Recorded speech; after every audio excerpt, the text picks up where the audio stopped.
नमस्कार दोस्तों, स्वागत है आप सभी का अपने YouTube चैनल पर। दोस्तों आज हम देखेंगे मैट्रिक का क्वेश्चन, जो कि आपका हर चैप्टर वाइज लिया गया है। एकदम बहुत इम्पोर्टेंट चैप्टर है और समय भी बहुत कम बचा है आप लोगों के पास। तो चलिए आइए हम लोग देखते हैं। हिंदी का है, गोधली से लिया गया है। ये पहला चैप्टर से है। देखिए चैप्टर का नाम क्या है, श्रम विभाजन और जाति प्रथा। चैप्टर का नाम है आपका। देखिए पहला क्वेश्चन इसे बता रहा है, द अनटचेबल्स किनकी रचना है। किनकी रचना है दोस्तों, बताना है आपको। ये रचना है भीमराव अंबेडकर की। देखिए दूसरा क्वेश्चन बोल रहा है, किसे बाबा साहेब के नाम से पुकारा जाता है। सभी लोग जानते हैं भीमराव अंबेडकर को बाबा साहब के नाम से पुकारा जाता है। दोस्तों ये सब क्वेश्चन प्रीवियस ईयर में और उसके पहले भी बोर्ड में आया था एग्जाम में आप लोग को, और आप लोग देखते जाइए। इस प्रत्येक चैप्टर से पूरे जितने भी चैप्टर में क्वेश्चन बनते हैं, सारे क्वेश्चन का ये आपको इसमें मिलेगा। आइए देखते हैं तीसरा क्वेश्चन क्या कह रहा है।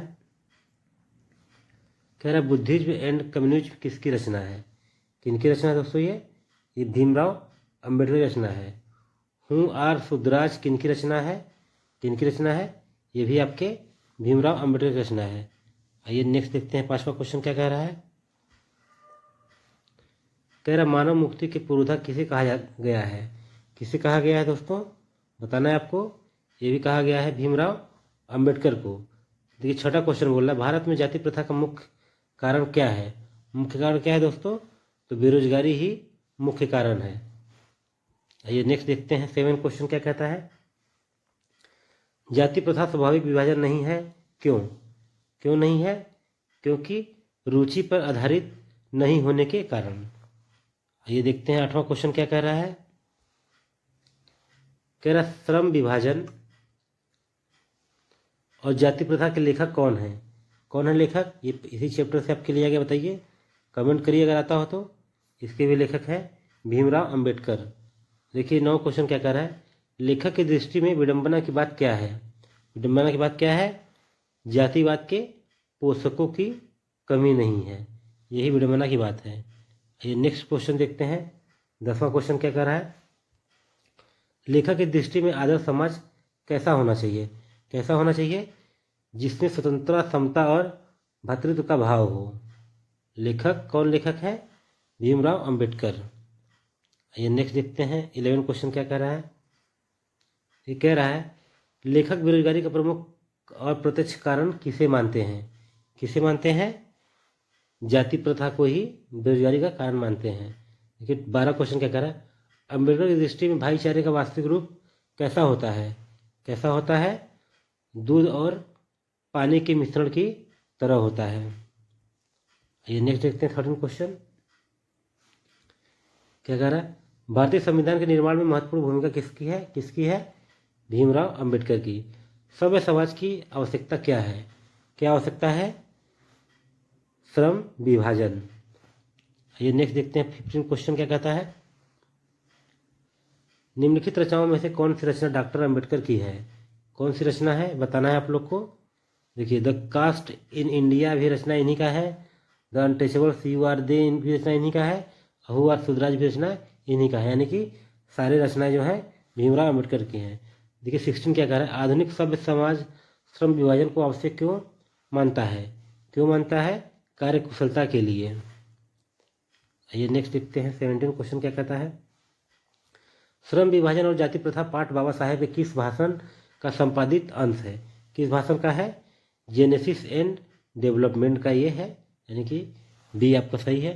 आइए नेक्स्ट देखते हैं 18 क्वेश्चन क्या कह रहा है, प्राथमिक शिक्षा प्राप्त करने के बाद अंबेडकर उच्चतर शिक्षा प्राप्त करने के लिए कहाँ गए थे। कहाँ गए थे, तो वो न्यूयॉर्क में गए थे। ये 19 देखिए क्या कहता है, अंबेडकर के चिंतन और रचनात्मकता के लिए प्रेरक व्यक्ति कौन थे। कौन थे उनके व्यक्ति, तो वो थे आपके ज्योतिबा बुद्ध भी थे, कबीर भी थे और ज्योतिबा फुले भी थे। यानी कि सभी लोग इनके प्रेरक व्यक्ति थे।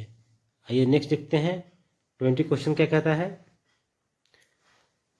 जाति पाति तोड़क मंडल भाषण लाहौर में कब हुआ था।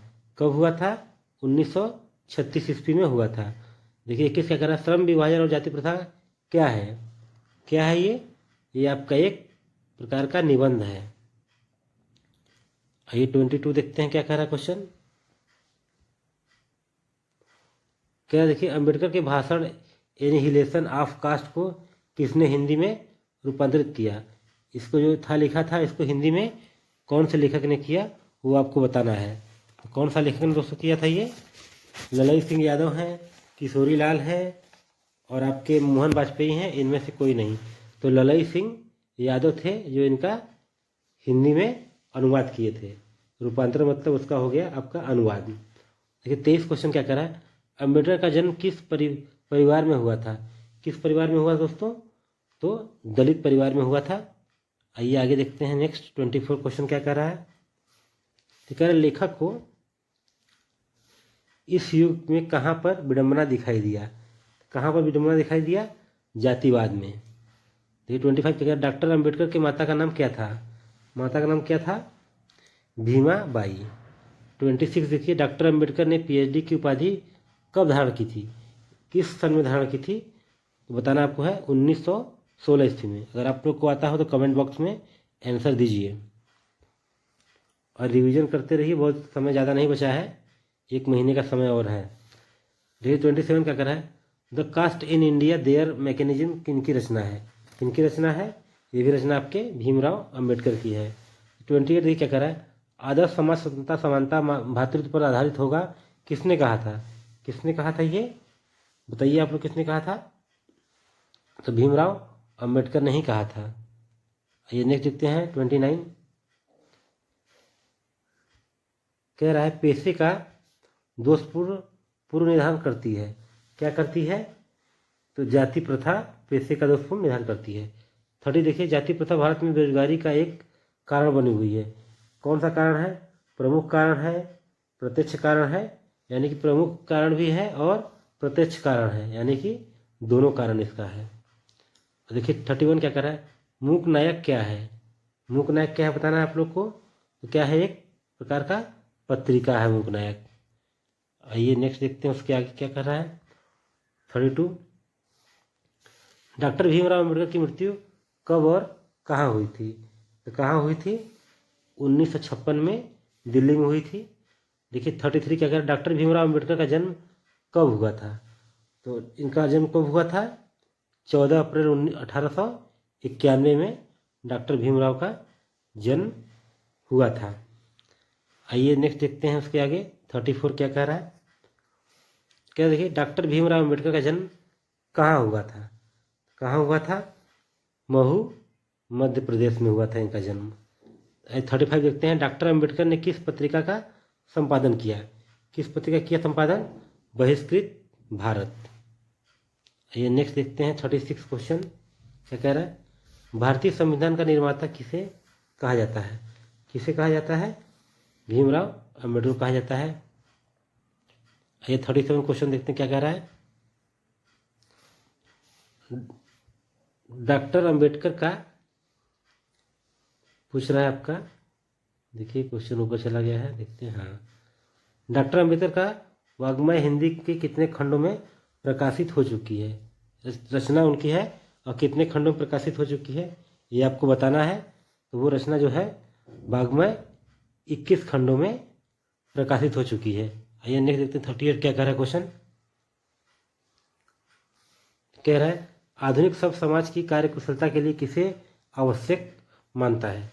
किसे आवश्यक मानता है, श्रम विभाजन को आवश्यक मानता है। डॉक्टर अम्बेडकर के पिता का क्या नाम था। क्या नाम था, रामजी सकपाल नाम था उनका। आइए नेक्स्ट देखते हैं 40 क्वेश्चन क्या कह रहा है, जाति प्रथा श्रम विभाजन के साथ साथ किसका रूप लिए हुए है। किसका रूप लिए हुए है बताना है आप लोग को।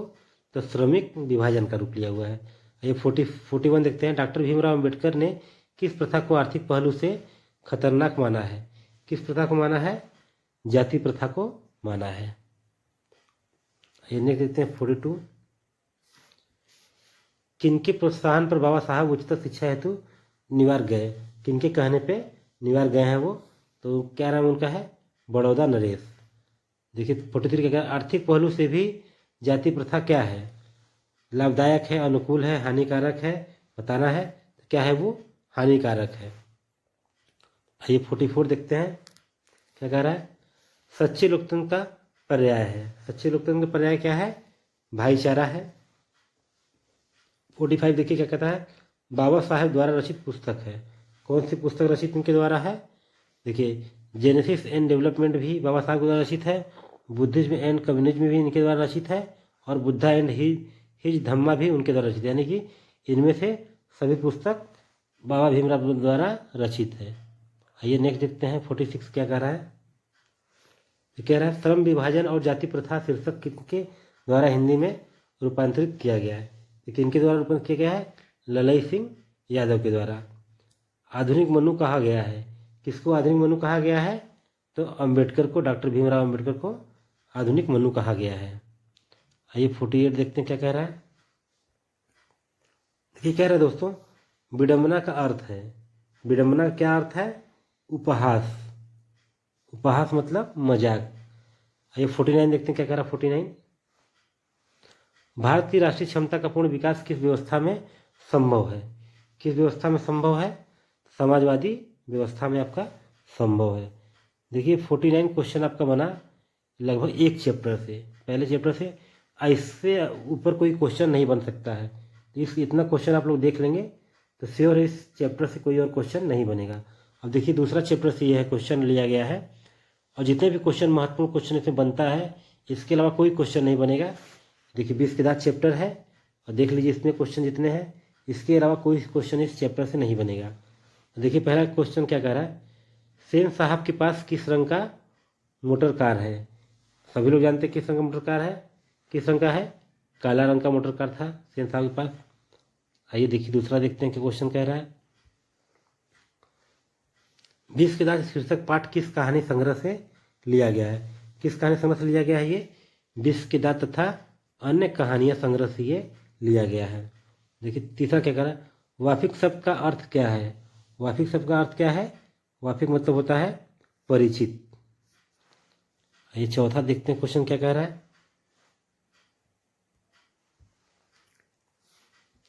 नरेंद्र बिलोचन शर्मा पटना विश्वविद्यालय के हिंदी विभाग के अध्यक्ष कब बने थे? कब अध्यक्ष बने थे? सन 1959 ईस्वी में वो अध्यक्ष बने थे पटना विश्वविद्यालय का। आइए पांचवा क्वेश्चन देखते हैं क्या कह रहा है। आलोचकों के अनुसार प्रयोगवाद का वास्तविक प्रारंभ किसके कविताओं से हुआ है? किसकी कविताओं से हुआ है?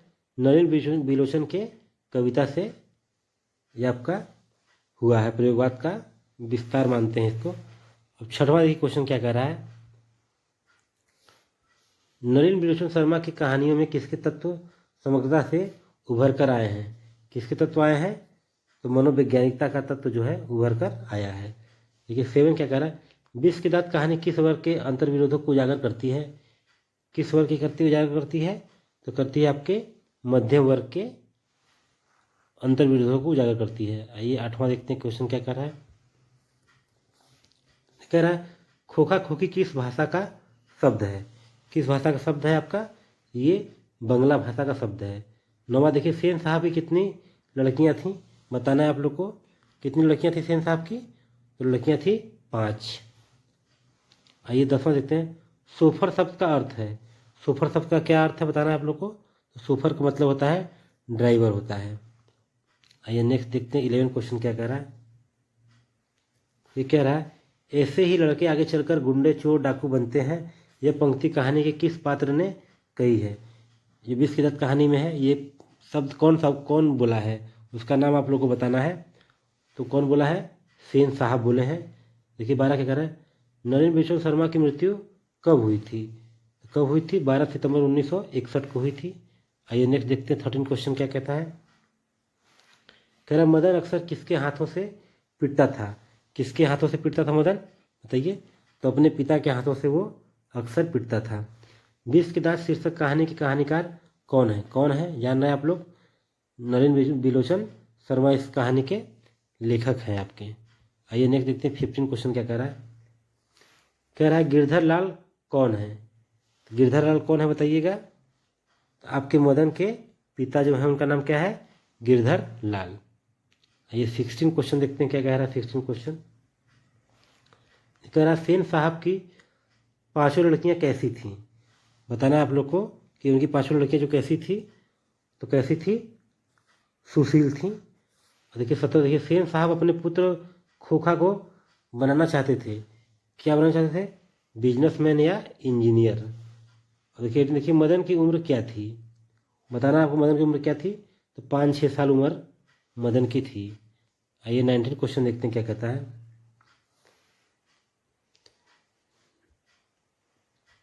कासू मदन के साथ किस खेल में शरीक होना चाहता था? किस खेल में? लट्टू के खेल में। मदन ने कासू के कितने दांत तोड़ डाले थे? कितने दांत तोड़े थे बताइएगा आप लोग। तो 2 दांत जो थे तोड़ डाले थे। ये देखिए 21 क्या कह रहा है, गिरधरलाल किसकी फैक्ट्री में किरानी था? किसकी फैक्ट्री में किरानी था? सेन साहब की फैक्ट्री में किरानी था। आइए नेक्स्ट देखते हैं 22 क्या कहता है। सेन साहब किसके व्यंग से अटकर रह गए? किसके व्यंग से अटके रह गए थे?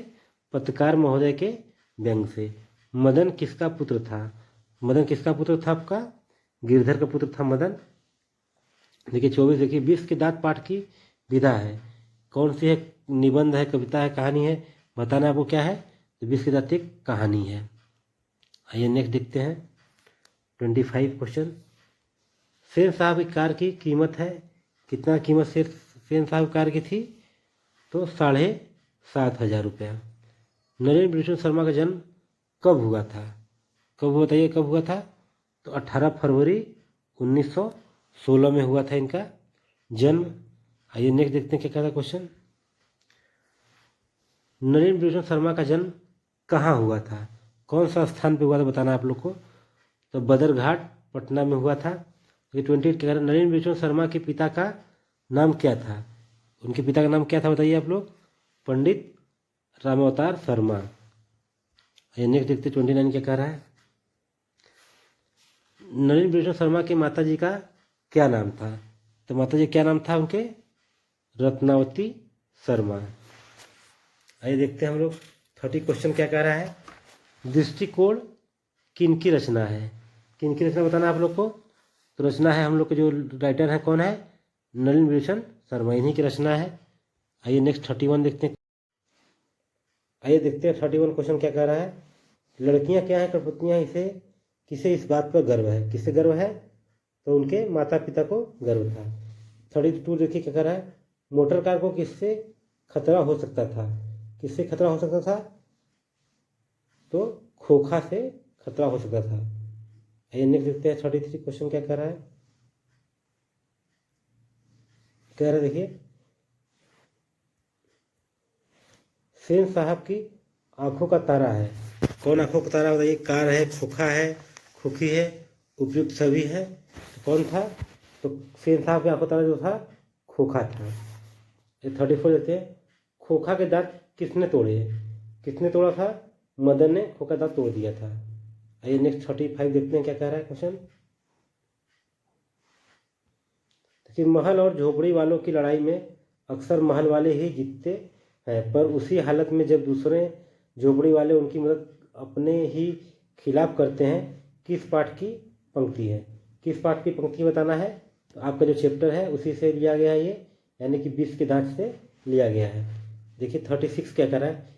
सीमा रजनी आलो से फाली आरती पाँचों किसकी बहनें थी?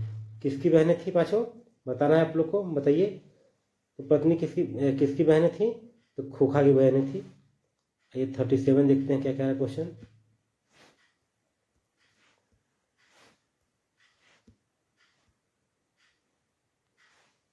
कह रहा है मैं तो खोखा को इंजीनियर बनाने जा रहा हूँ, यह कथन किसका है? कथन किसका बताना है। ये कथन था सेन साहब का। और देखिए 38 कह रहा है मदन के लिए क्या खाना मामूली बात थी? तो क्या खाना मामूली बात थी? मार खाना मामूली बात थी। आइए नेक्स्ट देखते हैं 39 क्या कह रहा है। किसके अनुसार दो सेनों ने सिद्धांतों को भी बदल लिया था? किसके अनुसार बदला था बताना है। खोखा के अनुसार। 40 कह रहा है सेन साहब के मित्र कौन थे? तो सेन साहब का मित्र कौन था बताना है आप लोग को। तो तो पत्रकार जो था वो सेन साहब का मित्र था। आइए 41 देखते हैं क्या कह रहा है क्वेश्चन। कौमों की जमात में शामिल होने के लिए कौन ललक गया था? कौन ललक गया था? तो हंस जो है वो ललक गया था।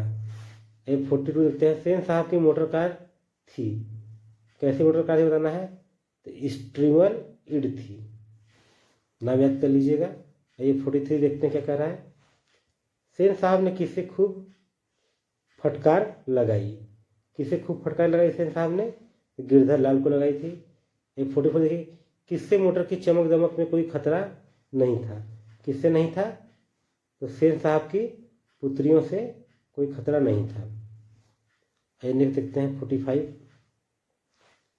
कह रहा गिरधर लाल किस वर्ग का प्रतिनिधित्व करता था? किस वर्ग करता था बताना है आप लोग को। तो निम्न मध्य वर्ग का।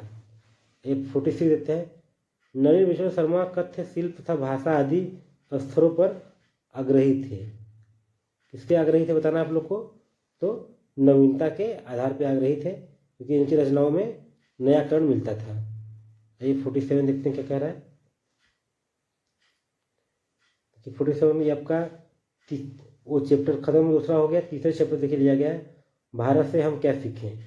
अब इस तीसरे चैप्टर में जितने भी महत्वपूर्ण क्वेश्चन बनने वाले हैं वो सारे क्वेश्चन आपको हैं, इससे कोई क्वेश्चन एक्स्ट्रा नहीं आएगा। इस क्वेश्चन को आप लोग देख लीजिएगा, इस सेट को। इसी के अंदर जो भी क्वेश्चन बनेंगे सभी क्वेश्चन इसी प्रश्न में रहेंगे, इसके अलावा कोई नहीं रहेगा। देखिए पहला क्वेश्चन क्या कह रहा है। लैटिन कवि वर्जिल पर किसने एक बड़ी अच्छी कविता लिखी थी? किसने बड़ी अच्छी कविता लिखी थी? तो अंग्रेज कवि टेनिसन ने। दूसरा देखिए क्या बोल रहा है। टेनिसन किस भाषा के कवि थे? किस भाषा कवि थे? तो अंग्रेजी भाषा कवि थे टेनिसन। आइए तीसरा देखते हैं क्या कह रहा है। देखिए बोल रहा है मैक्स मुलर का जन्म आधुनिक जर्मनी के किस नगर में हुआ था? किस नगर में हुआ था बताना है आप लोग को। तो डेसाऊ में उनका जन्म हुआ था। और देखिए चौथा हुआ है भारत किसकी भूमि है? भारत किसकी भूमि बताना आप लोग को। तो ब्राह्मण या वैदिक धर्म की भूमि है भारत। पांचवा देखिए, आइए देखते हैं पांचवा क्वेश्चन क्या कह रहा है। ये कह रहा है मेघदूत नामक पुस्तक का अनुवाद मैक्स मुलर ने किस भाषा में किया था? किस भाषा में किया था? जर्मन भाषा में किया था। छठा देखिए मैक्स मुलर के दो वेदांतियों का वेदांती किसने कहा है? किसने कहा था? स्वामी विवेकानंद ने। आइए सातवां क्वेश्चन देखते हैं क्या कह रहा है क्वेश्चन। संस्कृत भाषा और यूरोपियन भाषा के तुलनात्मक व्याख्यान किसने दिया? किसने दिया था? मैक्स मुलर ने दिया था। आठवां देखिए महारानी विक्टोरिया ने नाइट की उपाधि प्रदान की थी। तो नाइट की उपाधि प्रदान की थी किसने? मैक्स मुलर को। आइए नवा देखते हैं क्या कह रहा है क्वेश्चन। कह रहा है कट और केन उपनिषद का अनुवाद मैक्स मुलर ने किस भाषा में किया था? किस भाषा में किया था बता रहे आपको। जर्मन भाषा में किया था। दसवां देखिए लिप्जिंग विश्वविद्यालय में मैक्स मुलर ने किस भाषा का अध्ययन किया? किस भाषा का अध्ययन किया था? संस्कृत भाषा का अध्ययन किया था। आइए 11 देखते हैं क्या कह रहा है 11। यूनान व रोम के संपूर्ण साहित्य से कहीं अधिक विशाल है। बताना है आप लोग को। संस्कृत भाषा और साहित्य जो है सबसे विशाल है। 12 देखिए जनरल कनिंघम का संबंध किससे है? किससे संबंध है उनका? पुरातत्व से संबंध है। आइए 13 देखते हैं क्या कह रहा है 13 क्वेश्चन। 172 दारिस नामक सोने के सिक्का का घड़ा कहाँ मिला था? कहाँ मिला था बताना हम लोग को है। तो बनारस में मिला था, वाराणसी में। नालंदा विश्वविद्यालय कहाँ पर स्थित है? कहाँ पर स्थित है? तो बिहार में स्थित है, जानते हैं आप लोग। देखिए 15 क्वेश्चन क्या कह रहा है। भारत से हम क्या सीखे कि रचनाकार कौन है? कौन रचनाकार है? आप लोग जानते ही हैं, मैक्स मुलर रचनाकार है। आइए 16 क्वेश्चन देखते हैं क्या कह रहा है।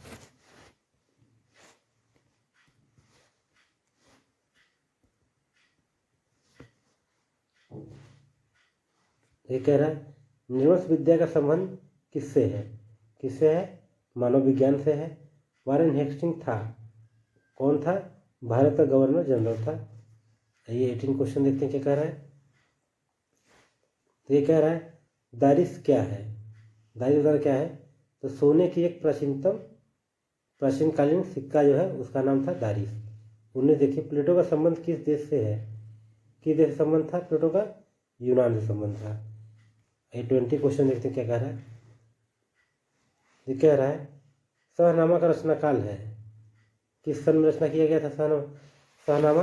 बताना है आप लोग को 10वीं 11वीं सदी में यही इसका रचना काल था। एक ही देखिए, मुंडा किस देश की जाति है? किस देश की जाति है मुंडा? तो भारत देश की ही जाति मुंडा है। 22 देखिए क्या कहता है, संस्कृत का एक अग्नि शब्द लैटिन के किस रूप में मिलता है? किस रूप में मिलता है? मिलता है इग्निस में। आइए 23 देखते हैं क्या कह रहा है। सर विलियम जोन्स ने भारत की यात्रा कब की थी? कब की थी बताइए आप लोग? तो 1783 में यात्रा की थी। 24 देखिए, भारत से हम क्या सीखे पाठ में नए सिकंदर विशेषण किसके लिए प्रयुक्त हुआ है? किसके लिए प्रयुक्त हुआ है? युवा अंग्रेज अधिकारी के लिए। ये नेक्स्ट देखते हैं 25 क्या कह रहा है। कह रहा है हकर्स क्या थे? बताना आप लोग को हकर्स क्या थे? तो क्या थे? वनस्पति वैज्ञानिक थे। 26 देखिए, स्वामी विवेकानंद ने वेदांती किसे कहा? किसे कहा था? तो मैक्स मूलर को कहा था। आइए 27 देखते हैं क्या कह रहा है। मैक्स मूलर ने किस वर्ष अवस्था में लिप्जिंग विश्वविद्यालय में संस्कृत का अध्ययन प्रारंभ किया था? किस सन में प्रारंभ किया था बताना आप लोग को? तो 18 वर्ष में उन्होंने स्टार्ट कर दिया था संस्कृत का अध्ययन। ये 28 क्या कह रहा है, पारसियों के धर्म का क्या नाम है? पारसी धर्म का क्या नाम उनका है? तो उसको क्या बोलते हैं? जरथुस्ट्र, यानी कि ऑप्शन डी। ये 29 देखते हैं क्या कह रहा है। मैक्स मूलर का जन्म कब हुआ? बताना आपको कब हुआ इनका जन्म? 6 दिसंबर 1823 में मैक्स मूलर का जन्म हुआ। ये 30 देखते क्या कह रहा है, मैक्स मूलर का जन्म कहाँ हुआ? कहाँ हुआ जन्म इनका बताना हम लोग को है। कहाँ हुआ था? डेसाउ जर्मनी में। ये नहीं देखते 31 क्या कह रहा है। ये कह रहा है मैक्स मूलर के पिता का नाम क्या था? पिता का नाम क्या था इनके? विलहेल्स मूलर। देखिए 32 क्या कह रहा है, नालंदा विश्वविद्यालय की स्थापना किसने किया था? किसने किया था? कुमारगुप्त ने किया था। कौन प्राचीनतम भाषा है? प्राचीनतम भाषा कौन सा है? संस्कृत है, सभी भाषाओं की जननी। आइए नेक्स्ट देखते 34 क्या कर रहा है। क्या देखिए, मैक्स मूलर की मृत्यु कब हुई? इनकी मृत्यु कब हुई है बताइए? 28 अक्टूबर 1900 में इनकी मृत्यु हुई है। 35 देखिए कहता है, किसके अध्ययन क्षेत्र में भारत के कारण नवजीवन का संचार हो चुका है? किसके अध्ययन क्षेत्र में हो चुका है? तो नीति कथा के क्षेत्र में हो चुका है। ये 36 देखते हैं क्या कह रहा है। तो कह रहा है दारिस नामक सोने के सिक्के से भरा घड़ा किसे मिला था? किसे मिला था? तो वारेन हेस्टिंग को मिला था। 37 देखिए कह रहा है, मेघदूत का जर्मन में अनुवाद किसने किया? किसने किया था? मैक्स मूलर ने किया था। ये 38 देखते हैं। कह रहा भारत से हम क्या सीखें? क्या है? क्या है बताना आपको? निबंध है, कहानी है, क्या है आपका? तो ये क्या है? भाषण है। ठीक है। ये 39 देखते हैं। मैक्स मूलर के अनुसार सच्चे भारत दर्शन कहाँ हो सकते हैं? कहाँ दर्शन हो सकते हैं? तो ग्रामीण भारत में। आइए 40 देखते हैं क्या कह रहा है क्वेश्चन। प्लेटो और कांट थे महान, क्या थे? वीर थे, दार्शनिक थे? बताना आपको क्या थे वो? दार्शनिक थे। देखिए 41 क्या है, हितोपदेश का जर्मन भाषा में अनुवाद किसने प्रकाशित करवाया? किसने प्रकाशित करवाया था? तो मैक्स मूलर ने किया था। ये 42 देखते हैं हम लोग क्या कह रहा क्वेश्चन। मैक्स मूलर ने कालिदास की किस पुस्तक का जर्मन भाषा में अनुवाद किया था? उसका पुस्तक का नाम हम लोग को बताना है। कौन सी पुस्तक थी? मेघदूत थी। ये 43 देखते हैं। दक्षिण भारत में द्रविड़ भाषा परिवार की कौन सी भाषा अधिक प्राचीन है? कौन सी भाषा अधिक प्राचीन है बताना आप लोग को। तो तमिल भाषा जो है दक्षिण भारत में अधिक प्राचीन है। आइए 44 देखते हैं क्या कह रहा है। पुरानी स्लावोनिक भाषा में चूहे को क्या कहते हैं? चूहे क्या कहा जाता है? माइस कहा जाता है। आइए 45 देखते हैं। मैक्स मुलर में सर्वाधिक संपदा और प्राकृतिक सौंदर्य से परिपूर्ण किस देश को माना है? किस देश को माना है ये बताना हम लोग को है। तो माना है भारत को। आइए 46 देखते हैं क्या कह रहा है क्वेश्चन। ये कह रहा है ज्ञातव्य का अर्थ है। क्या अर्थ है ज्ञातव्य क्या बताना आप लोग को है। तो जानने योग्य को कहते हैं ज्ञातव्य। आइए 47 देखते हैं क्या कह रहा है। मैक्स मुलर कौन सी भाषा में बाल्यकाल में ही निपुण होकर कविता लिखने लगे थे? कौन सी भाषा में लिखने लगे थे बताना आप लोग को है। तो लैटिन भाषा में वो लिखने लगे थे। आइए देखते 48 क्या कह रहा है। भारत को कैसे स्वप्नदर्शियों की आवश्यकता है? कैसे आवश्यकता है? तो सर विलियम जोन्स। देखिए 49 क्या कह रहा है। मैक्स मुलर ने मानव सभ्यता का मूल स्रोत किसे माना है? किसे माना है मूल स्रोत? वैदिक तत्वज्ञान को माना है मूल स्रोत। चलिए देखिए हम लोग आज 3 चैप्टर तक किए हैं, फर्स्ट, सेकेंड और थर्ड। और नेक्स्ट वीडियो में हम लोग 4 चैप्टर्स लगाए करेंगे। और इसको आप लोग अच्छे से रिवीजन कर लीजिएगा। इस 3 चैप्टर में इससे अलग कोई क्वेश्चन आपका नहीं बनेगा। ठीक है साथियों। ठीक है, इसी के साथ वीडियो हम लोग समाप्त करते हैं। जय हिंद, जय भारत।